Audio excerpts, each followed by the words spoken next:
Right, so thank you for everybody to take your time out and join us here online.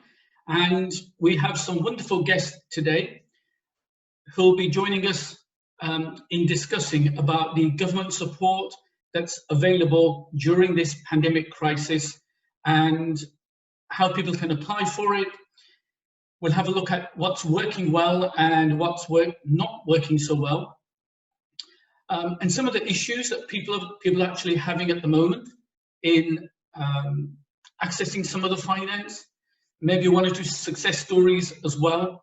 So my name is Paul Bhangal, and we've got our guests here, and we'll crack straight on with it.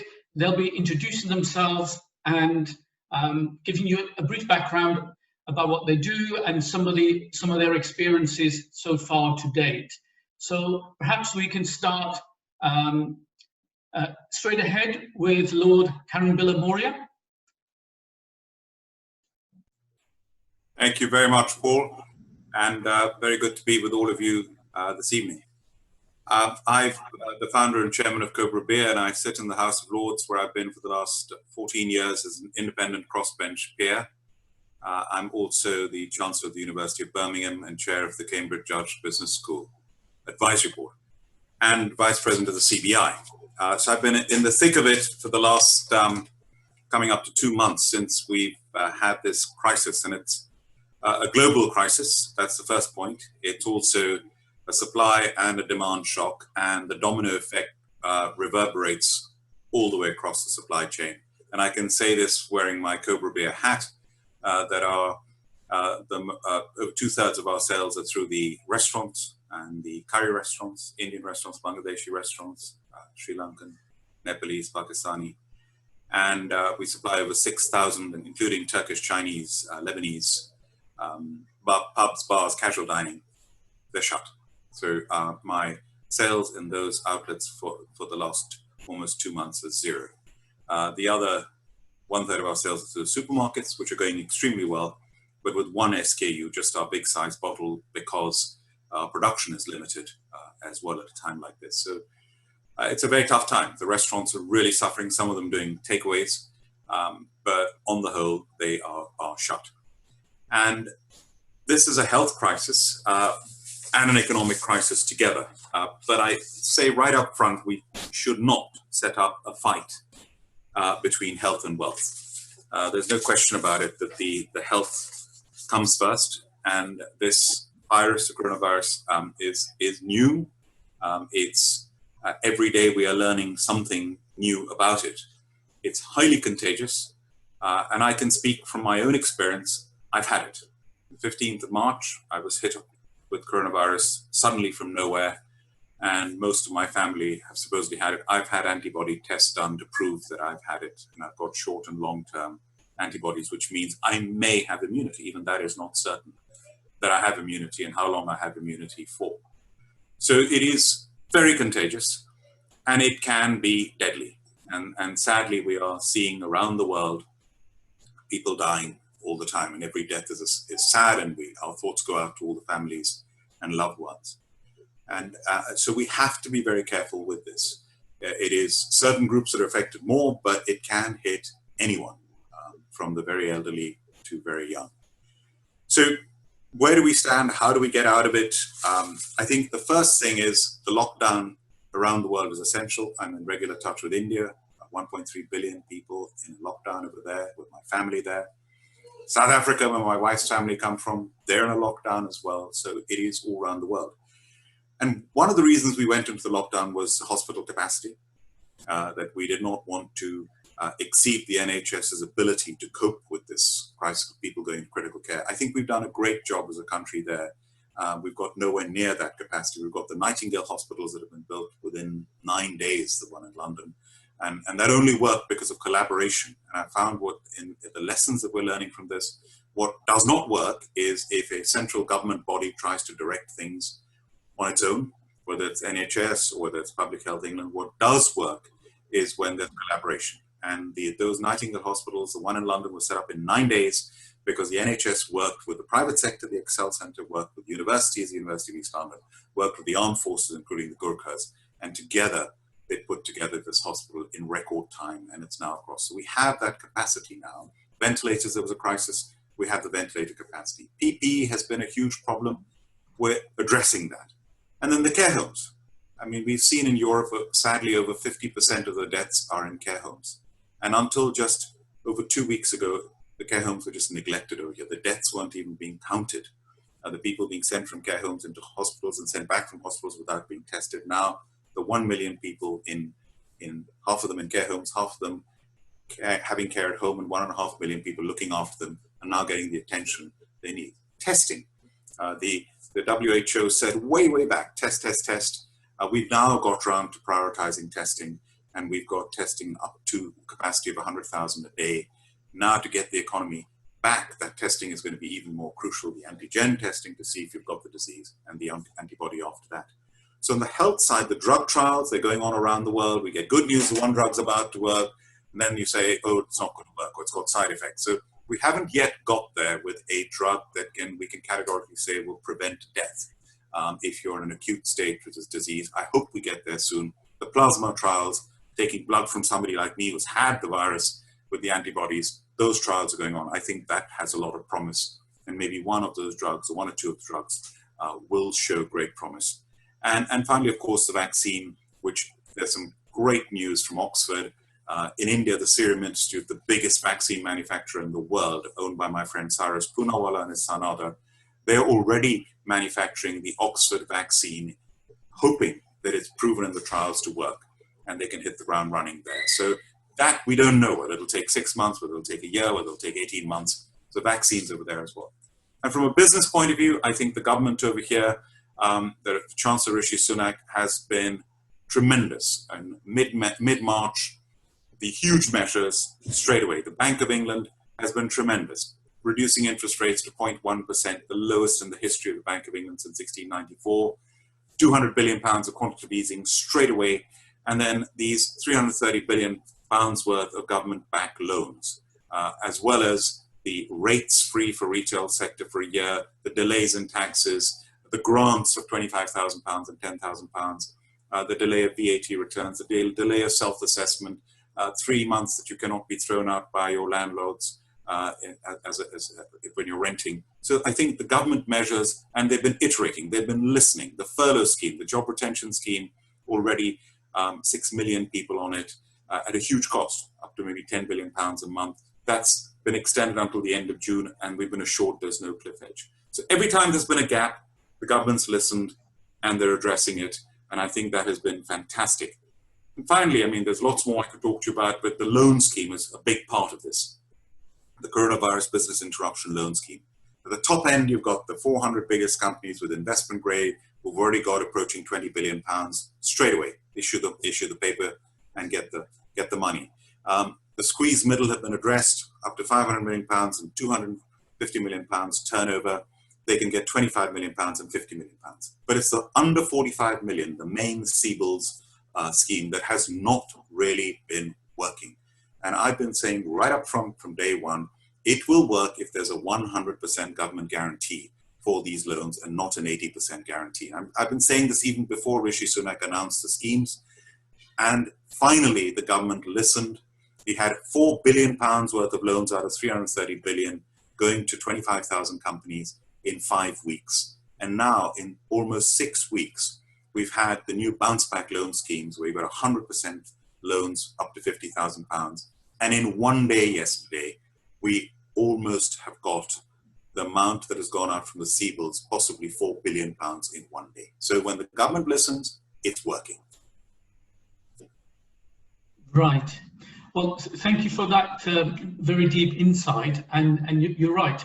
Just yesterday, when it was launched, what they call the bounce back scheme, it was about 45,000, 46,000 people all applied on the first day. 100,000, and if theoretically it could be over 4 billion, 5 billion pounds worth of loans, 100% guaranteed by the government in one day, what has taken the CBILS scheme almost 6 weeks to get to.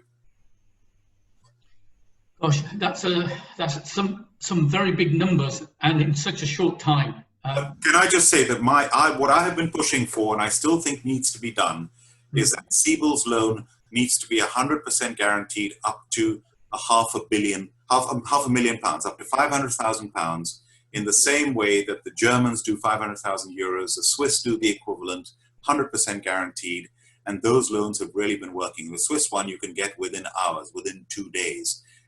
But the money has been flowing through, and I think we need to get up to that level where it's 100% guaranteed by the government, and then we'll really get the help of the businesses that need the cash now to survive and get through this crisis. Right. Gosh, thank you very much for that.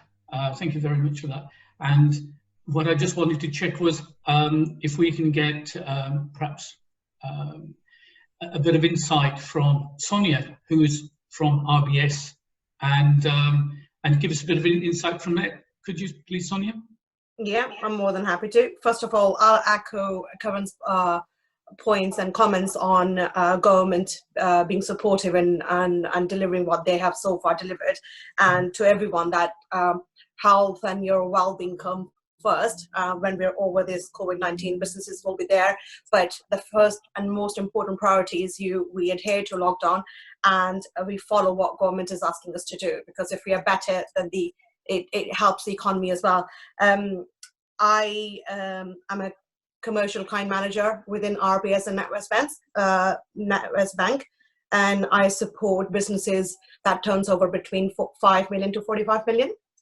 I've been working here for about 10 years, and our main job is to provide support to businesses with working capital need. That could easily be for covering their funding gap, purchasing of stock or assets, or just to support the business growth. And during this COVID-19, we've had many conversations with the clients, and just like what Karan have said, if the businesses are shut, there's no revenue coming in and there's no cash coming in. And when you have no revenue coming in, when you have no cash coming in, it does create lots of cash flow challenges, because business still need to cover their fixed cost, and one being the wages of the people who work there. And I think government stepping in and providing 80% follow payment was a very proactive and very good move, because in those circumstances and situation, I think so many businesses and people out there would have been very nervous about their income and how they're going to support their household. So having that furlough money, I think, has helped lots of businesses. And I know portal went live about 2 or 3 weeks ago, but prior to that, we as RBS and NatWest Bank have been supporting businesses with allowing them to have overdrawn facility or extra funding to support those wage cover. And I think with the currently key supply chain being the main people who are out working there, I've got a few clients that produce hand sanitizers. So we've supported them because they're supplying directly to NHS, and that I know when it's all started kicking in, it was very important for them to basically increase the production of hand sanitizers. And it was we as NatWest Bank provided funding to not just purchase the assets to help manufacture more of the hand sanitizer products, but do it more efficiently and support the stock purchase as well. And same goes to the food industry as well. We've got lots of clients that supply food, and the demand is quite high at the moment, so we've been able to support that as well. And I think to the businesses, the only thing I would say is just make sure that you keep yourself up to date with government updates, because the very first thing that you should be listening to is that if government is providing that support, it's coming through the daily updates or daily conference calls that businesses or the government is doing on daily basis. That's key. And I think having a cash flow forecast, I know it could be challenging for smaller businesses because they're not in habit of producing cash flow forecast. It's very, very important, because with a good cash flow forecast in place, you are able to see what problems or cash flow your business is going to face. And if you are able to see that, you are proactive and you can work on putting a solution there. And if you have a solution, then you are in comfort zone that knowing that cash flow of the business is looking good. I know in these times it's very difficult because people are having to apply for CBI loan. People are having to apply for the bounce back loan that just announced yesterday, which is a great support for smaller businesses. As Karan said as well, it's quick and it is easy. It doesn't have any repayment for first 12 months. You don't have to pay any interest for first 12 months. So it's just the money available to you to support your business and its cash flow need. The only thing I would add to that is when you have got that money, just be very wise with that. Pay what needs to be paid. Just look at your fixed cost and try to stay on top of it. Right. Yes, it's very important, as you say, trying to stay on top of it, and having to juggle so many things because you have to prioritize, and the problem is people are not aware what's around the corner at the moment. So yes, for some people they are struggling, quite a lot. I'd like to bring in Mark Brownridge, and what's your experience during the last few weeks, Mark, if you'd like to share that with us? Yeah, sure, happy to. So yeah, just a quick introduction. I'm Mark Brownridge, I'm Director General of the Enterprise Investment Scheme Association. So we essentially we work with government and Treasury and FCA and HMRC and fun people like that, looking at the legislation of EIS and how it works and how it operates. Hopefully everyone watching knows what EIS is. It's a government-backed tax incentivized investment scheme that helps private investors invest into small early stage businesses. And most of those businesses these days probably have one of three determinants: they're tech focused, or they're growth focused, or they're innovation focused. So that's where the majority of EIS money goes these days. The other thing we do is work with entrepreneurs and fund managers to try and connect the two up. So anyone who's looking for money and anyone who has money, we try and act as a bit of a hub to try and introduce one to the other. So in terms of what we've been seeing over the last couple of months, to answer your question, we've seen kind of fundraising really fall off the side of a cliff in terms of equity fundraising. So normally this time of year, or certainly coming up to April, it's the end of the tax year, there's generally a bit of a Pareto's rule here, whereby 80% of all fundraising is done in the last 20% of the year. But our fund managers, and we've got about 150 members, about 45 of those are fund managers who are generally raising at this time. They're telling us that fundraising is down anywhere between 60 and 80%. So of course they're not raising as much as they'd hoped to. If they've got a 5 million or a 10 million pound target, they're not raising 10, they're raising 3 or 4 or 5 or 6, for example. It has a massive domino effect on the companies themselves, because generally those fund managers will have 10 to 12 companies lined up to deploy money into as soon as kind of tax year ticks over. But it has to go back to those companies saying, look, sorry, that 10 or 12 is now 6 or 7. Or even to those 6 or 7 will say, you know what, we're going to give you 100,000. Now we're going to cut that back to 30 or 40. So having to cut allocations very quickly and very sharply. So just had a massive kind of domino effect, as Karan was mentioning there, onto companies themselves. Because we've also done a survey over the last couple of months to survey about 250 companies that were looking to fundraise at this time. And the data that's come back is pretty dire, really. A lot of them saying yes, they're not going to survive the next 3 to 6 months because the fundraising's just walked out the door. And had term sheets ready to go. VCs have backed off. They're kind of shoring up their existing portfolios. Don't want to invest into early stage new companies, if you like. So investors are just cutting away. Effectively, they're kind of riding this thing out and putting their money under the carpet and waiting to see what happens in 6 months or so time. Which the companies are looking to raise at this moment and needs the cash because cash flow is king, as we all know, in a small business. That's really had a dire effect on some of those companies. So it's interesting to listen to what Karan was saying there. I think the government has done a great job in the kind of the 4 horsemen of the apocalypse that they've introduced in terms of C-bills and future funds and bounce back loans and R&D innovation grants that I know we need some detail about, but hopefully that'll come through soon. I do think there's one sector where they kind of missed out on a little bit and it's kind of fallen down the back of the sofa, and that is pretty much where EIS and SEIS invest. So if you're a pre-revenue company or perhaps an early revenue company, stage company, you have revenue coming in, so you can't pay back a loan. So that's C-bills out, that's bounce back out. Bounce out, for example. Future fund is only if you've raised 250 in the last 5 years. So again, we think that barrier is quite high or too high. We'd like to see that lowered, and we're lobbying government for that at the moment, and we're talking around some EIS changes as well. And we'll see what happens, I'd say, with R&D tax loan grants as well. So it's an interesting environment. I think, I'd say, the government's done a great job, but there are a couple of kind of missing sectors that I think they could pick up on. I see. Yes, yeah. It is a bit of a mixed bag. I work closely with many graduate entrepreneurs. Some are setting up their businesses at universities. Some have left, and perhaps they're in an incubator or an accelerator somewhere, and most of their fears is always about getting investment.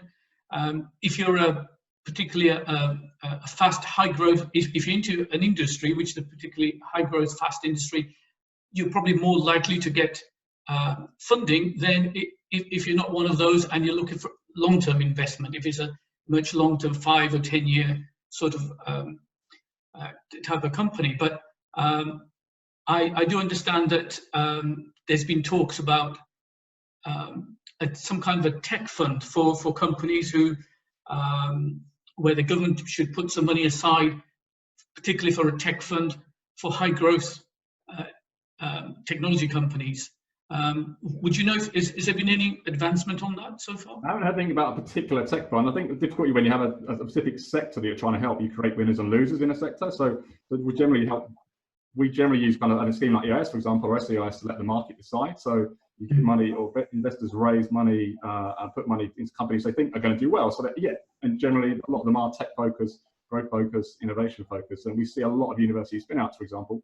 A lot of the companies I was talking about earlier in terms of ones struggling funding, actually, stranger at this time, a lot of them are trying to treat COVID-19 in some way, shape or form. So it might be diagnostics, or it might be PPE, or it might be protective equipment, for example. But even those companies who you think investors would want to invest into at this time, because they're doing such a great job, are struggling to find investment. So it's kind of cuts across everything, all sectors. Tech very much hit quite firmly as well. I see. Well, yes, thank you for that. And I'd like to bring in Ruby. Hello, Ruby, can you hear us okay? Yes, thank you, Paul. I'm delighted to be here. Thank you, everyone. So I can give a bit of an early stage startups view on what's going on. And I am a founder. I'm Ruby Pillai. I'm founder of iWarranty. iWarranty for consumers is a simple and smart way to manage your warranties. We only been around for a year now, and just we built our prototype, and we've been bootstrapping, and we have a number of customers and validated proof of concept. That's where we are. And you must be wondering why warranties and who care about warranties. Our research shows that in the UK alone, we consumers waste over 423 million pounds per year on replacing items rather than making a claim under our warranties. This in turn causing significant environmental impact. Globally, 40 million tons of electronic waste is disposed every year. So the question is, why are we not using our warranties? Because existing warranty management is heavily based on paper-based warranties and receipts. They're hard to manage and often lost. We don't worry, we don't care. So our solution, iWarranty, provides a simple and easy way for consumers to access their product warranties. At the same time, we reduce significant cost and time for manufacturers. So we have a number of manufacturers on board. They are eco-friendly manufacturers, consumer-centric companies. We started last year, we won 2 awards. First is the UK Financial Conduct Authority's Green Fintech Challenge. We are directly supported by FCA. And we also won the Luxembourg government's Lux Innovation sustainability competition. So we've been part of their accelerator program called Fit for Start. We recently finished, sort of beginning of March, our accelerated program, and we were all sort of gearing up to raise our early stage seed funding to form a team and also build our technology architecture which will allow us to scale. Then, of course, COVID-19 happened, and our initial investors who showed interest, they kind of pulled back, and our customers are significantly affected. As Mark said, that the future, the Save the Startup Future Fund actually has its own limitations. It is catered for startups who already raised £250,000. We are not in the category because we've been sort of being very frugal and sort of a bootstrap to build our prototype and prove the concept and validate the business to demonstrate to investors it is a valid opportunity. So we are in a kind of a difficult moment at the moment because we are not in a position to access any of the funds available, but we are planning to apply for the Innovate UK's grant as well as Save the Startup Future Fund as well. But there are sort of criticism going on about their future funds for startups. The reason being because they are not EIS or SAYS qualified investment, because I think Mark is in a position to answer that, because that will discourage UK investors to put money into an early stage startup like ours. So probably if it is not, I think it'll be really important for us to have that sort of a flexibility. Otherwise, that will actually restrict investors to come on board to support companies who validated the concept and have huge potential in the global marketplace, like iWarranty, which is consumer electronics and world is significantly big actually once the market is back. So we are sort of being very resilient and positive, and sort of, like everyone else, that we're hoping things will improve. Right. Thank you for that, Ruby. And obviously, as a new startup SME, you started just over a year ago, and like many businesses, you probably got a little bit of a shock, because moving forward into 2020, everyone's expecting they've got their cash flow projection sorted out. They're looking for a good year. Then suddenly the brakes go on, and not only the brakes go on, but you have to work from home, and your colleagues and everybody are now stuck, and you can't get hold of the customers. And yet, one thing I do find quite strange is, which I'll bring a bit more into it when we do the panel discussion, is that some businesses are affected far more worse than others. But particularly if I can bring in Sumit, because obviously they're dealing with clients all day long, and with Sumit's experience in the accountancy and finance that they hold, what has been your experience recently, Sumit, please? Well, I'll start with a quick introduction. So I'm Sumit Selli. I'm a partner at the LAS Group. My role mainly consists of me structuring investments for family offices who invest in the UK and preserving their wealth. The LAS Group is a multi-family office, so most of our clients were initially international family offices investing in the UK, but now in fact we've got many UK businesses for whom we act as accountants, tax advisors, business consultants and wealth managers. But what I'll do is in answering your question, Paul, I'll also just give some practical business advice around COVID-19. So I've broken it down into 3 points. So firstly, you just have to be really quick to adapt. There has to be a focus on cash management, which is exactly what Sonia said earlier as well. Many businesses may not be used to cash flow modeling. That is key right now. And communication. Communication, I've been saying to all of our clients, comms. It's probably the most important thing right now. Now, we've all been forced to adapt. We're on lockdown, 6 weeks into lockdown. It's tough, it's disruptive. But the technology nowadays allows us to still live our lives, still do our work in most cases. I mean, had a pandemic hit us 10 years ago, when this level of technology was not here, the economic hit, the hit on businesses, on us as individuals, would have been far greater. And right now, working from home is seamless with Zoom, Microsoft Teams, and we all use the same technology, I guess. And I think businesses which can adapt quickly will get through this pandemic without taking much of a hit, or no hit at all. In fact, what we'll see is it's an opportunity for some industries to really just evolve and advance in the way they operate. And we'll see that as we come out of COVID-19 and the post-COVID-19 world, we'll start to see new businesses emerge because we're forced to. In fact, give an example of one of our clients who we've been helping, or we helped since COVID-19 hit. So they're a bunch of several restaurant chains, several restaurants in the West End in London. So as soon as COVID-19 hit, we sat down with the board. First things first, assess the key risks. Secondly, look at the cash flow models, adapt the cash flow models, stress test their cash flow models.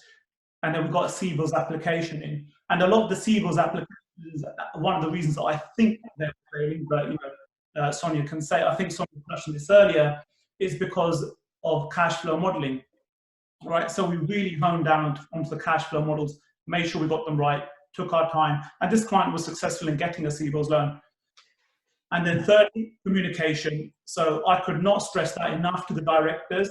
Get on the phone, call your landlords, call the council, email the council, speak to your employees, have those conversations with your employees, key suppliers, get on the phone to your key suppliers. And then let's think about how we're going to adapt, right? So immediately, within 2 days, they had a delivery system set up. They were already doing deliveries at a very low scale, but they scaled that up quicker. Their focus went on to deliveries. They're now, even today, still adapting for the post-COVID world.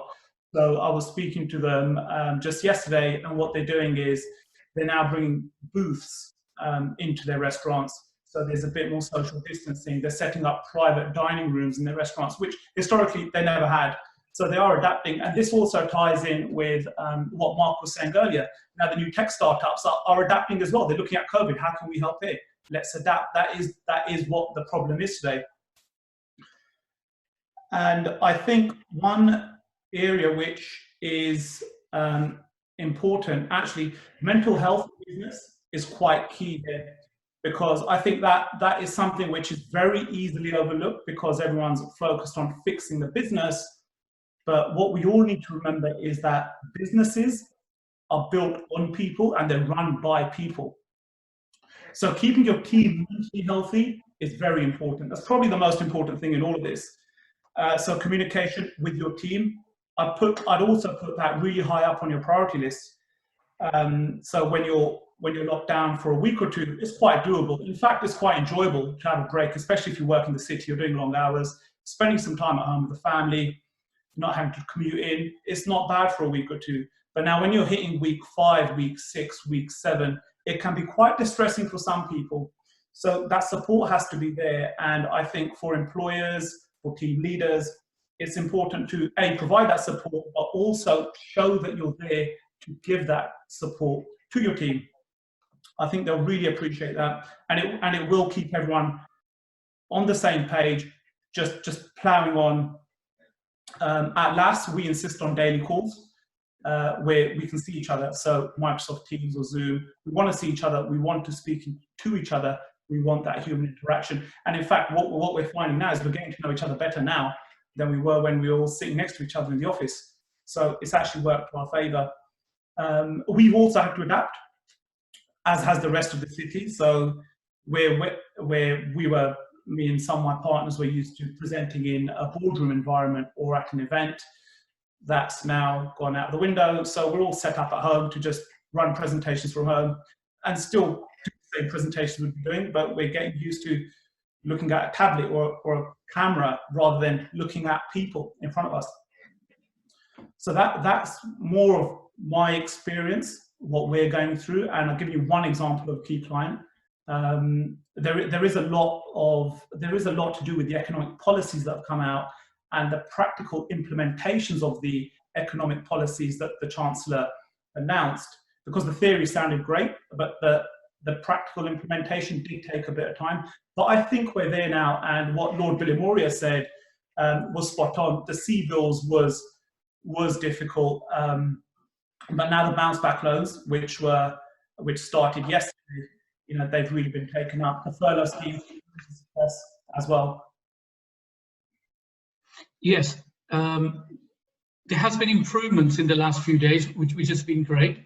I know we're running a little bit late, so what I may have to do is, if I can read out some questions and put them to various people. I've had some questions come through in the meantime. So one of the questions here is, it's actually someone who's applied for finance from one of the banks and hasn't heard now, which was the CBILS for 10 days. And they're asking for the typical kind of information that you would normally supply for a traditional bank loan as opposed to the CBILS.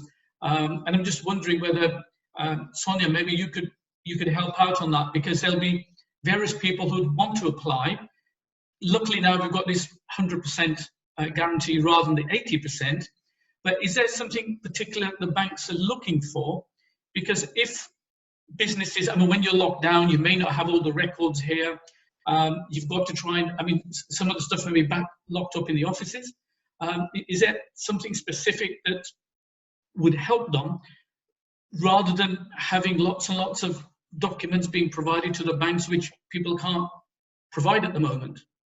See, with the loans that we are currently supplying on, such as CBIL, one of the main thing for any loan we would like to see is the latest management accounts along with the audited accounts. And due to the COVID situation, I think we're looking for business plan as well. We're also looking for why you need the loan and what the money would be used for. And if you go into the government.com website, the requirements are stated there as well, because it's not just about approving the loan, it's about making sure a business can afford to repay that in future when things gets better. And I think for some of the businesses, I understand and appreciate not all the businesses will have MI, management accounts, especially the smaller businesses, because they're not used to having management accounts. They rely on audited accounts to be supplied and then taking it from that point of view. So if it's a small business, then I would urge to apply for the bounce back loan, because for that, it's literally a very simple process. You just go online, provide all the information, and it's approved within 2 days. And CBIL, I mean, I can't speak for any other bank, but I can speak for NatWest and RBS, because I think we're the first bank to basically complete 80% of our CBIL applications and approving them and providing the funding to business. And I think the only thing I would say to everyone is, if you're not hearing back from the bank, then perhaps pick up the phone and have that communication, which is important. Why is it not being approved, or why it's taking so long, or if there's a missing information. So I think it's just having that communication dialogue. But I think if you have the financials, I think most of the time now, everyone has PDF versions of audited accounts. So if you have that, supply that. If you don't have business plan, speak to your relationship managers at the bank, ask them exactly what they need, and perhaps just do a simple email format, because we understand and appreciate that we can't expect everybody to produce documents or information like before, because these are challenging circumstances. So speaking to the relationship manager, speaking to the bank is key, and letting them know what challenges they're having. And then obviously, as a relationship manager, as a bank, they'll look to support and try to understand exactly where the clients are coming from and provide solution accordingly. There seems to be a slight confusion where people have been contacting me saying that, let's say in the case of CBILs, as 80% is guaranteed by the government, yet the banks are saying actually the customer, the business itself, is liable for 100% of the loan. There seems to be a confusion from the public's understanding. What do you mean by 100% and 80%? Yeah. See, Paul, we are the first bank when CBI loan came, we set a precedent and we said that we won't be asking for any personal guarantees. So we supplied the loans without asking for personal guarantees. And I think any support the government was providing, I think that was backing the loan. We didn't question if it was 80% or 20%. And I'm aware that other banks were asking for personal guarantees, but I think when they hear about NatWest not asking for any personal guarantees to support CBI loans, I believe they followed the same way. So I can't speak for every bank. We're not asking for personal guarantees for CBI loans, and I think if your bank is asking for that, then I think again they need to pick up the phone and confirm that with them. I think can I just interrupt there? Now they changed this. The rule is you cannot ask for a personal guarantee for loans below £250,000. No bank under the CBIL scheme can ask for personal guarantee. And also, the only exposure is the 20%. That's the maximum exposure as well. So, yeah. So yeah.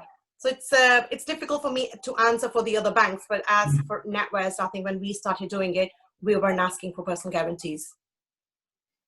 Right. Okay. Thank you for that. I have a question, which is that was from London. I have a question from Birmingham.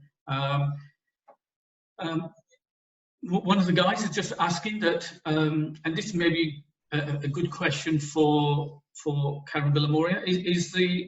They're asking, do you believe more power should be given to the regional authorities, such as the West Midlands, Manchester, etc., so that they can actually budget for themselves, as opposed to being centralised from London?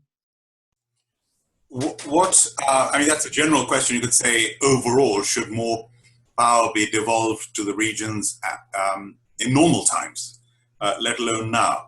And I think we've got a system here which isn't quite a federal system that we have, for example, in a country like India or the United States of America. But we have devolved nations. You know, we have Scotland, Wales, Northern Ireland, you know, the United Kingdom. But we also have the regions. So, you know, the West Midlands, for example, where Birmingham's concerned, it's pretty devolved. The debate is, could you devolve more? Should you give more funding, that they can have more responsibility for their own funding? But at a time like this, what I've seen, and this is where Germany, for example, they've had the benefit, for example, with testing. With the testing, we were controlling it through Public Health England. And it's only when Public Health England, I mean, there was a lot of people like me, again, right off the bat, I was saying, test, as the WHO said, we need to have the testing capability. Now, finally, the government listened and they've let go, so that it's now not just Public Health England, it's all our pharmaceutical companies, which are some of the best in the world, with our laboratories, with our research centers, with our universities, all working together now to deliver the testing, and including the armed forces coming and helping out, that we've reached the target of 100,000 tests in a day by the end of April. So that, and then it's out in the regions, right throughout the regions. So that's the only way to make things happen at speed and deliver. And that testing, by the way, when I got the illness on the 15th of March, I couldn't get tested, but I was shocked to hear that not even the NHS nurses and doctors could get tested, only the patients in hospital. I mean, that is, you know, care home residents being sent to hospital and not being tested. Now we have that testing capability that everyone can get tested. Even people going into work now can ask to be tested.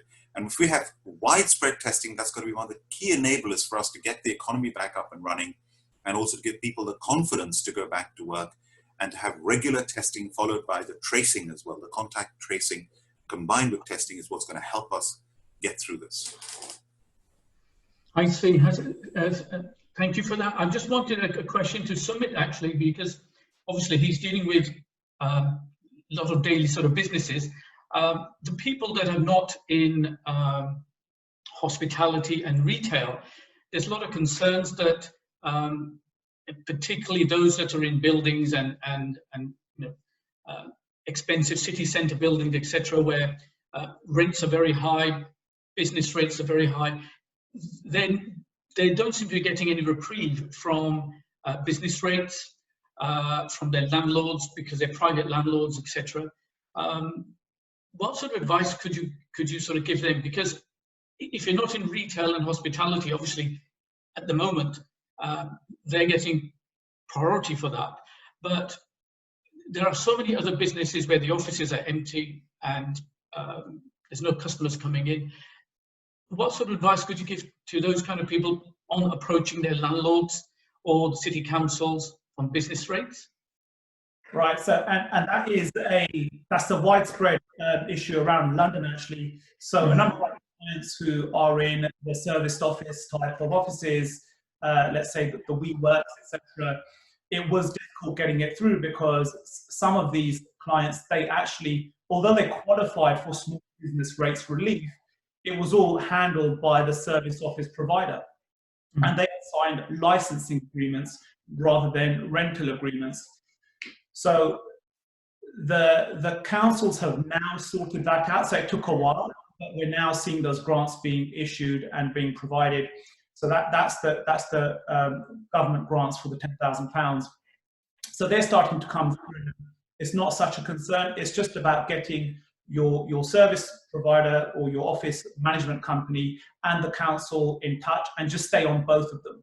You just have to stay on them, put time and effort and pressure on both, keep contacting them. You'll get it eventually, because you should. You just then start with paperwork so you can prove it. Now, landlords, that's another issue. So some landlords are very friendly. They're helping. They're here to help. They're riding the wave with the tenants, and some just aren't. We've got clients who are just thinking about liquidating the companies and saying goodbye to their landlords because it makes sense for some of their premises. It doesn't mean they're going out of business, but it means that certain structures will just close off and they'll focus on other parts of the business. So there is that. But my advice is get a lawyer to review the agreement, see if there's a way out of the agreement. If the landlord is not helping, at least you can then, if you have to, just cut your ties with that premises rather than it affecting your whole business. So legal advice is what I would say, what I would suggest. I see. Can I just very quickly on that? It's really important. The restaurants in particular are really suffering over here. The hospitality industry, you get 1 year's rates free. So you don't have to pay rates at all. And then, as Sumit said, you get the grants of 25,000, 10,000 if you're eligible for them, if you're below 50,000, 51,000 rateable value.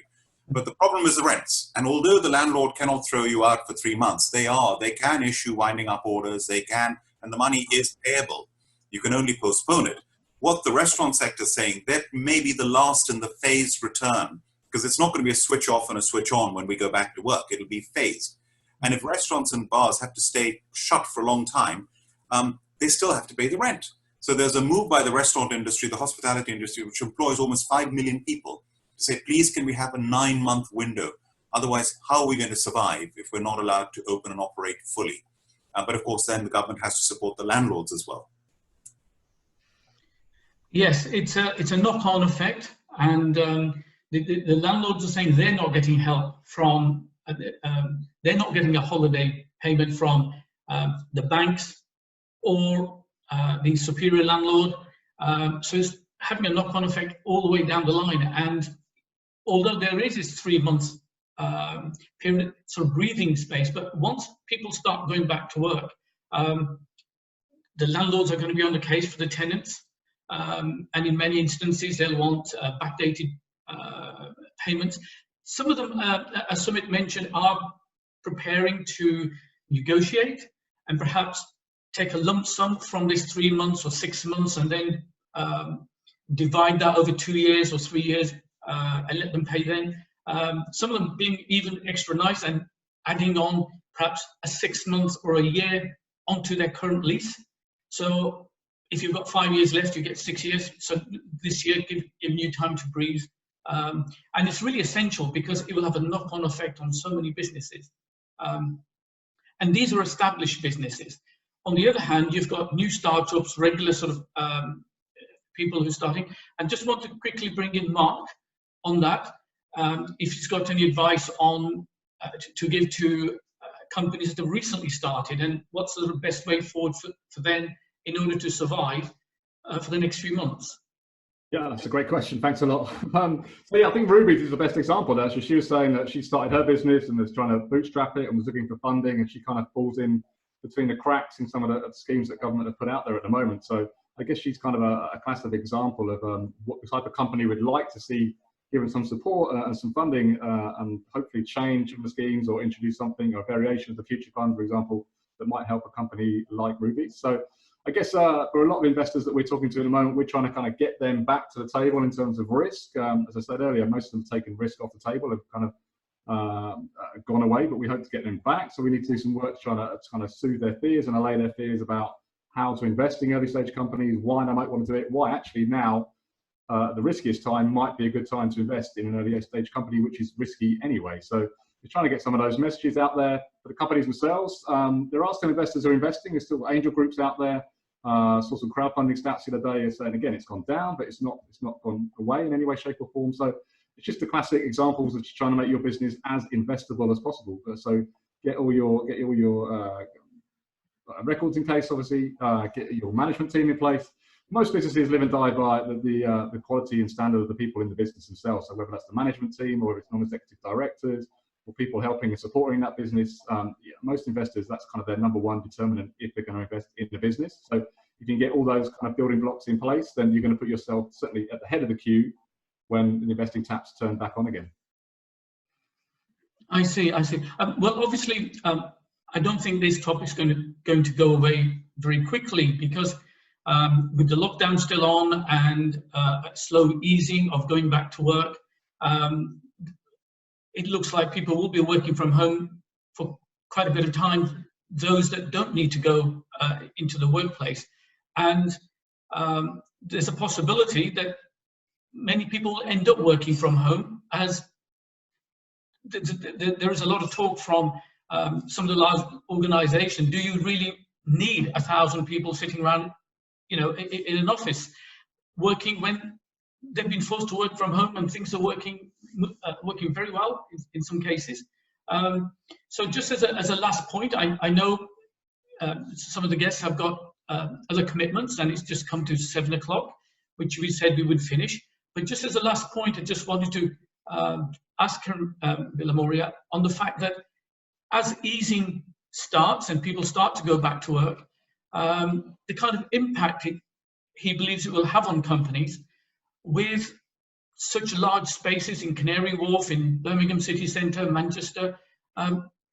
Does he see a big shake-up of some industries now that many people are starting to work from home? I think what this has shown us is how adaptable, to Sumit's point, we have to be adaptable. There's a mantra in my business journey, I say you adapt or die at different times in your journey. And this is a situation where we've adapted so quickly. I mean, the head of Microsoft said literally in 2 months, we've leapfrogged what would normally take years to adapt to what we're doing right now on this call now. And I think looking ahead, there's no question about it. There's a sense of dislocation, anxiety, uncertainty, ambiguity, and pressure. We all feel that now. And now we're getting into the mind frame. On Sunday, we're going to get the announcement from the Prime Minister of how we're going to start easing our way. In the CBI, we've said there are 3 phases to this. One is restart the economy. The next thing is you have a revival phase, and then you have a renewal phase. And we're going to go through those 3 phases. And I just to summarize, there shouldn't be this fight between health and wealth. The health comes first. That curve's got to come down. The hospital admissions have got to come down. The infections got to come down. And the deaths have got to come right down. And then we can build confidence together.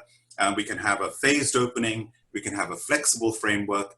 And the most important thing is, can we build back better than and looking at it optimistically? And if I may just make a concluding remark.